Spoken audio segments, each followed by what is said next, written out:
পৃথিবীর ইতিহাসে এমন কিছু রহস্য আছে যা হাজার বছর ধরে মানুষকে ভাবিয়ে তুলেছে।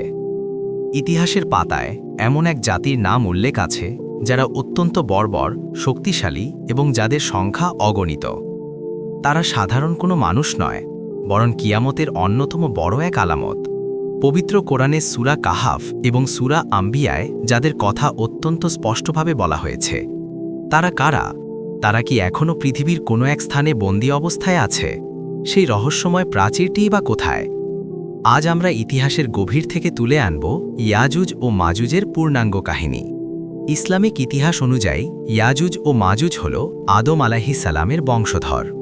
অধিকাংশ ঐতিহাসিকের মতে তারা নূহ আলাইহিস সালামের পুত্র ইয়াফেসের বংশ থেকে এসেছে।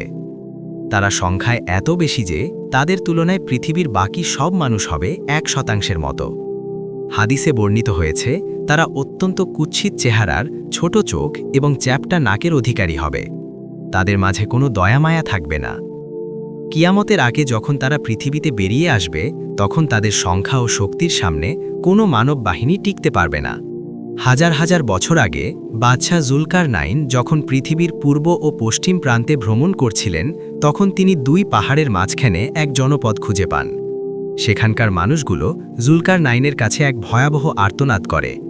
তারা জানায় ইয়াজুজ ও মাজুজ নামক এক দাঙ্গাবাজ গোষ্ঠী নিয়মিত তাদের ওপর হামলা করে এবং জনপদ ধ্বংস করে দেয়। তারা জুলকারনাইনকে অনুরোধ করে একটি প্রাচীর তৈরি করে দিতে। জুলকারনাইন সেই মজলুম মানুষদের সাহায্য করতে রাজি হন, কিন্তু তিনি কোনো বিনিময় নেননি। তিনি লোহা এবং গলিত তামা দিয়ে 2 পাহাড়ের মাঝখানে এক বিশাল ও অভেদ্য প্রাচীর নির্মাণ করেন।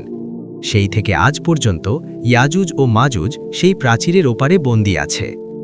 অনেকের মনেই প্রশ্ন জাগে, বর্তমানের স্যাটেলাইট আর প্রযুক্তির যুগেও কেন সেই বিশাল প্রাচীরের সন্ধান পাওয়া যাচ্ছে না? হাদিস অনুযায়ী তারা প্রতিদিন সেই প্রাচীরটি খুঁড়ে যায়। সারাদিন হাড় ভাঙা খাটুনি দিয়ে তারা প্রাচীরটির এমন এক পর্যায়ে পৌঁছায় যেখান থেকে এপারের আলো দেখা যায়। কিন্তু প্রতিদিন সূর্যাস্তের সময় তাদের নেতা বলে, আজ চলো, কাল এসে বাকিটা শেষ করব। তারা ইনশাআল্লাহ বলতে ভুলে যায়। পরের দিন এসে দেখে আল্লাহর হুকুমে প্রাচীরটি আগের মতোই শক্ত হয়ে গেছে। এভাবেই হাজার বছর ধরে তারা চেষ্টা করে যাচ্ছে।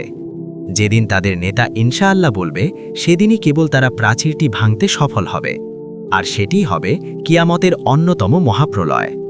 কিয়ামতের আগে যখন দাজ্জাল ধ্বংস হবে এবং ঈসা আলাইহিস সালাম পৃথিবীতে শাসন করবেন, তখনই ঘটবে সেই চূড়ান্ত ঘটনা। হঠাৎ একদিন তারা প্রাচীর ভেঙে সয়লাবের মতো বেরিয়ে আসবে। তারা সামনে যা পাবে সব ধ্বংস করবে। হাদিসে এসেছে তাদের প্রথম দলটি যখন তাবারিয়া নামক লেকের পাশ দিয়ে যাবে, তখন তারা সব পানি পান করে ফেলবে। শেষের দলটি এসে দেখবে সেখানে কোনো পানি নেই। তারা বলবে, এখানে মনে হয় একসময় পানি ছিল। সারা পৃথিবীতে তারা বিশৃঙ্খলা সৃষ্টি করবে। মানুষ ভয়ে পাহাড়ের চূড়ায় ও দুর্গে আশ্রয় নেবে।